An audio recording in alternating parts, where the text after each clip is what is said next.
যিনি ঠাকুরদা ছিলেন তার বাড়ি ছিলেন মাছদিয়া গ্রামে, এবং সেখান থেকে তিনি সন্ন্যাস গ্রহণ করতেন। তো সেখানে জালের তলা থাকতো এবং অনেক ভাব কাজে তাকে জাগানো হতো, এবং যখন সেই হংসবাহন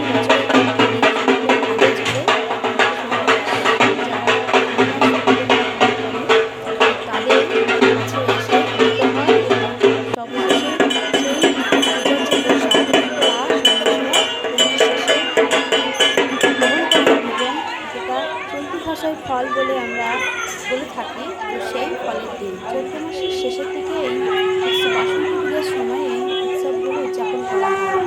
তো আমার সেই ঠাকুরদা যিনি ছিলেন, তিনি মাছদিয়া থেকে নবদ্বীপ শহরে চলে এসেছিলেন, এবং বর্তমানে আমাদের নবদ্বীপ শহরে পাঁচপাড়াস্থিত অভয়মাতলা মন্দির প্রাঙ্গণে সেই পূজাটি করা হয়ে থাকে। যেহেতু এই হংসবাহন শিব ঠাকুর কোনো গৃহে যান না, তো সেক্ষেত্রে আমরা গৃহস্থ বাড়িতে যখন মন্দির ছিল না, সেহেতু এই অভয়মাতলা মন্দিরের প্রাঙ্গণে অনুষ্ঠিত হয়ে থাকে। তো দেখতে পাচ্ছেন সকল মানুষ কিভাবে আনন্দ করছে, এবং খুব ভালো লাগে বাঙালির এই যে সংস্কৃতি, সেই সংস্কৃতি হাজারো কষ্টে সারা দিন উপবাস করে এই যে সন্ন্যাসব্রত গ্রহণ করে যে সকলে চেষ্টা করে যে শিবের সাধনা করা, মহাদেবের, ভীষণ ভালো লাগে।